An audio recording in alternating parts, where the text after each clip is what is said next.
Hi friends, இன்றைக்கி இட்லி தோசைக்கு measurement பார்க்கலாம். நான் வந்து மொத்தம் 5 டம்ளர் அரிசி எடுத்திருக்கேன்.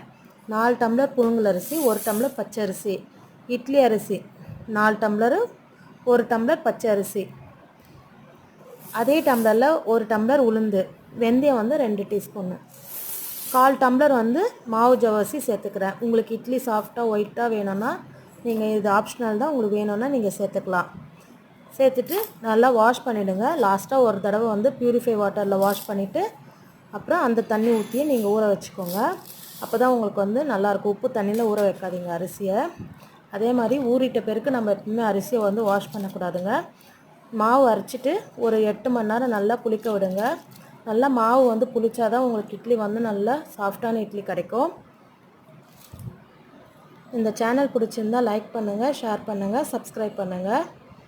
மேலும் நெக்ஸ்ட் வீடியோஸில் சந்திக்கலாம்.